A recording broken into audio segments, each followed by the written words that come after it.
আসসালামু আলাইকুম everyone, welcome to shortcut. আজকে আমরা শিখব কার্ভ ফিটিং। সেটা শিখব লিস্ট স্কোয়ার মেথডের উপর। আচ্ছা, তো কার্ভ স্কোয়ার মানে কার্ভ ফিটিংটা কীভাবে করবো? ধরেন আপনাদেরকে একটা কার্ভ দিবে, দিয়ে বলবে এই কার্ভটা কোন পয়েন্টে সবথেকে বেশি ভালো ফিট করে। লাইক আপনাকে অনেকগুলো মান দিয়ে দেবে, এক্স এন এর মান দিবে, ওয়াই এন এর মান দিবে, ঠিক আছে? এখানে এটা x1, x2, y1, x2, y2, yn অব্দি, রাইট? সরি, xn অব্দি, yn অব্দি মান দিয়ে বলবে যে ধরেন একটা লাইন বা একটা কার্ভ কোনটা কোন কোন পয়েন্টে যে ভালো ফিট হয়, এটাই আপনাকে হচ্ছে বের করতে বলবে। ধরেন আপনাদের কোয়েশ্চেন আসবে দুই টাইপের। এক টাইপের মধ্যে যদি বলি তাহলে একটা হবে আপনাদেরকে বলবে যে ফিটিং স্ট্রেট লাইন। মোট কথা প্রথমে আপনাদেরকে বলবে যে fitting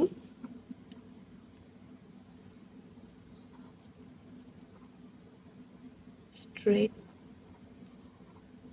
line, fitting straight line by least square method। আরেকটা বলবে সেটা হচ্ছে fitting in the second degree parabola।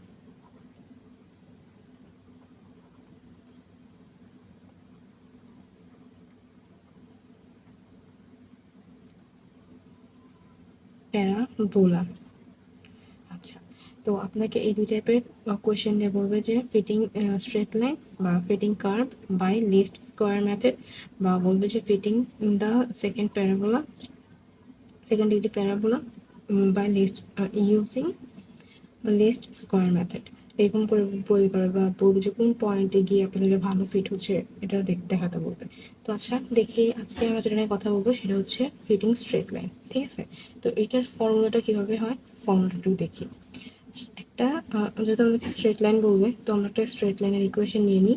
সেটা হচ্ছে Y equal to A plus B X. এটা কিসের ইকুয়েশন? এটা হচ্ছে স্ট্রেট লাইন।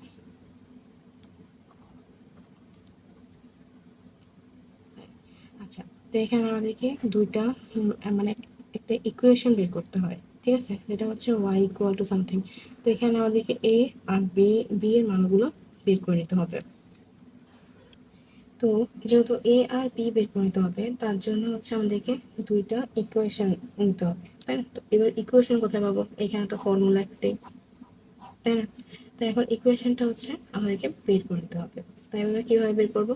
প্রথম হচ্ছে যে ওয়াইটা আছে না, এই ওয়াই এর সামনে মানে দুনো পাশে সামেশন গুণ করে দেবো। তো সামেশন দিয়ে দিলে এখানে কি হয়, ওয়াই হয়। আর এখানে এটা যেহেতু এন্ড কনস্ট্যান্টের আগে যদি কনস্ট্যান্টের সাথে যদি কোনো একটা কি বলবো এক্স ওয়াই জেড লাইক এরকম কিছু একটা গুণ না থাকে, তো এখানে এ হচ্ছে এ আর বি হচ্ছে কনস্ট্যান্ট। কনস্ট্যান্টের আগে কি দিতে হবে আমাদেরকে? কনস্ট্যান্টের আগে আমাদেরকে এন দিতে হবে। এন এ সামেশন বসে না, কেন বসে না? ধরেন আপনার কনস্ট্যান্ট হিসেবে দিলাম কত, সিক্স। সিক্স যদি আমি 4বার যোগ করি তাহলে কত হয়? 24 হয় না? ঠিক তেমনই যদি আমি 4 × 6 নিই, 1 2 3 4, 4 × 6 নিই, মানে এটা এন ইন্টু এ নেই, তাহলে আমাদের সেম মানটা চলে আসতেছে, তাই না? তাই এখানে সামেশন না হয়ে এখানে এন হবে। প্লাস যেহেতু এখানে কনস্ট্যান্টের সাথে একটা এক্স আছে, তো ওইটার সাথে আমরা কি করবো, বি সামেশন এক্স। এই হচ্ছে আমাদের একটা ইকুয়েশন, ঠিক আছে? তারপরে হচ্ছে এখন আমরা পরবর্তী ইকুয়েশনটা কীভাবে বের করবো? এবার দোনো পাশেই আমরা এক্স গুণ করে দেবো। তো গুণ করে দিলে আমরা কী পাই? এখানে পাই এক্স ওয়াই। আর এখানে এবার কী হবে, এটার সাথে এক্স গুণ হচ্ছে, তখন এনটা উঠে যাবে আর এ এর সামনে সামেশন সামেশন এক্স হয়ে যাবে। আশা করি বোঝাতে পেরেছি। যখন এটার সাথে এ এক্সটা গুণ হয় তখন এটা কিন্তু আর কনস্ট্যান্ট থাকে না, ঠিক আছে? তো তখন কি হবে, সামেশন কনস্ট্যান্টে তো সামেশন বসবে না, বসবে কোথায়, এক্সের এখানে। তো এখানে একটা সামেশন দিয়ে দেবো, প্লাস বি সামেশন এক্স গুণ করলে এক্স করে। তো এই হচ্ছে আমাদের দুটো ইকুয়েশন, ঠিক আছে? তো আমরা এই ম্যাথটাকে বোঝার চেষ্টা করি একটা এক্সাম্পলের মাধ্যমে। চলুন একটা এক্সাম্পল দেখে নিই, তাহলে হয়তো আরও ক্লিয়ার হয়ে যাবেন।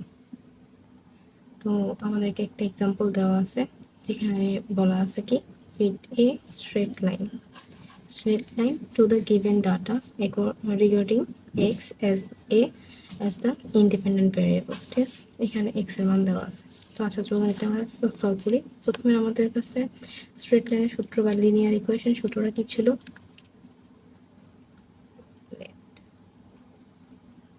আমাদের স্ট্রেট লাইনের সূত্রটা কি ছিল? এটা ছিল না y equal to a plus bx, আর বাকি যে দুইটা সূত্র ছিল যেটা দিয়ে আমরা হচ্ছে a আর b এর মানটা বের করবো সেগুলোর আমরা হচ্ছে বলবো নর্মাল ইকুয়েশন। তো আমাদের কাছে নর্মাল ইকুয়েশনগুলো আমরা কি জানি? সামেশন দিয়ে y কে একবার দুই পাশে উভয় পাশে আমরা সামেশন দিয়ে দিব, তারপরে x গুণ করে দিব, তাই না?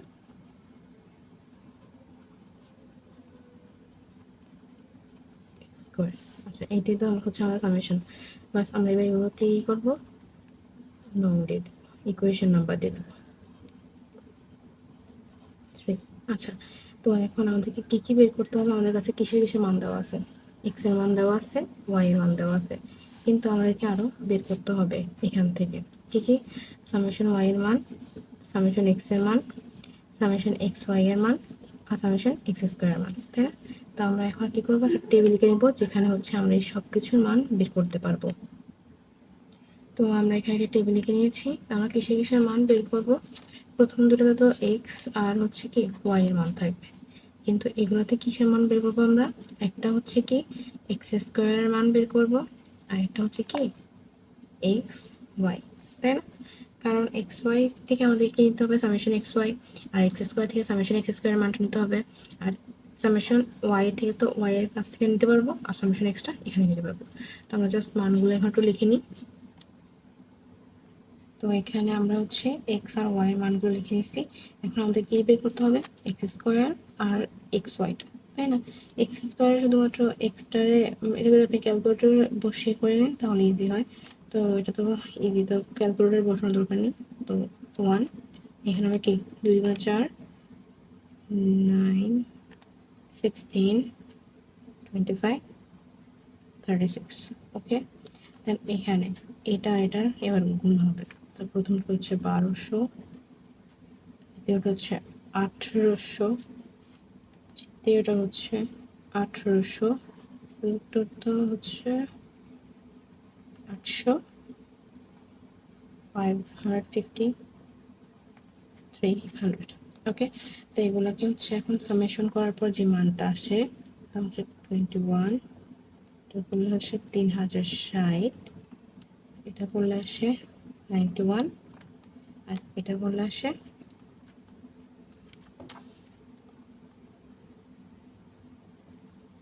6450। আচ্ছা এখন এই মানগুলো যা যা আমরা বের করলাম এগুলো এখন কি করব?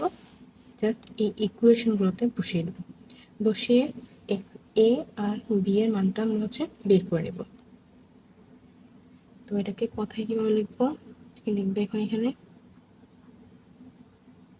putting all the value in equation 2 and 3 we get, তো আমাদের সামেশন y কত ছিল? 3600 ইকুয়াল টু আমাদের n কত? এখানে যেহেতু 6টা, x কয়টা দেওয়া আছে? 6টা না? তো এখানে আমাদের n হচ্ছে 6, n আমাদের কত? 6a plus b summation x। এখানে সামেশন x এর মান কত? 21 না? তো এখানে আমাদের 21 b লিখব। তেমন করে পরেরটাও লিখে নিই।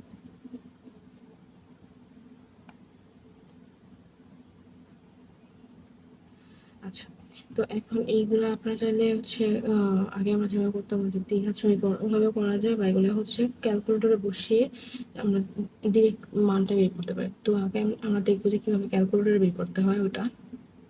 তো ক্যালকুলেটরে সবার আগে কী করতে হবে? আমাদেরকে দিতে হবে মোডে গিয়ে ইকুয়েশনে 1-এ ক্লিক করতে হবে। তো এখানে দেখতে হবে আমাদের কাছে কয়টা এ আর বি আছে, তাই না? তো আমরা কি করবো, এখানে 2 দিয়ে দেবো। তো আমাদের কাছে এবার এ এর মান খুঁজতেছে, আমাদের এ আছে কত, এখানে 6। তারপরে ইকুয়াল দেবো, এখানে বি খুঁজতেছে, কত আছে 21, 21 দেবো। এখানে সি কত 3060। তারপর আবার দেখেন এইটু খুঁজতেছে, তাহলে আমাদের এইটু কত 21, ইকুয়াল দিলাম। এবার আমাদের বি কত, এটা হচ্ছে 91, আর এখানে সি কত 50, ইকুয়াল। দেখেন আপনাদের হচ্ছে এক্স চলে এসছে। তো এখানে এটা হচ্ছে এই এক্সটা দিয়ে হচ্ছে আমাদের এ। তো এখানে আমরা কি লিখবো, solving this equation we get. তো আমাদের এই কত 1362, হ্যাঁ। এবার বি কত, আবার ইকুয়াল দিব, দেওয়ার পরে বি চলে আসছে, যে মাইনাস 243, ওকে। তো এখন আমরা কি করব, জাস্ট আমাদের যে ইকুয়েশনটা ছিল, আমাদের প্রথমে যে ফিটার ইকুয়েশন বা লিনিয়ার ইকুয়েশন রাখছিলাম, সেটা কি কি ছিল, এটা ছিল না ওয়াই এ প্লাস বিএক্স ছিল না? তো এটা কি করবো, এবার মানগুলো বসিয়ে দেবো। তো কি লিখবো, সুতরাং the fitted equation is y equal to, এবার a এর মান কত 1362 মাইনাস, যেহেতু মাইনাস হচ্ছে 243.43 এক্স। শেষ, এটাই হচ্ছে আমাদের অ্যান্সার। আশা করি আপনারা স্ট্রেট লাইনের ইকুয়েশনটা বা এই ম্যাথটা বুঝতে পারছেন, কার্ভ ফিটিংয়ের। এটার উপর আরও কিছু ডিফারেন্ট ওয়ে বা কিছু ডিফারেন্ট ম্যাথ আছে, ওইগুলো আমি আপনাকে দেওয়ার চেষ্টা করবো। ততক্ষণ যদি কোনো প্রবলেম হয় অবশ্যই কমেন্ট বক্সে কমেন্ট করবেন, আদারওয়াইজ আমাকে মেইল করতে পারেন। নেক্সট লেকচার অবধি সুস্থ থাকবেন, ভালো থাকবেন, আল্লাহ হাফেজ।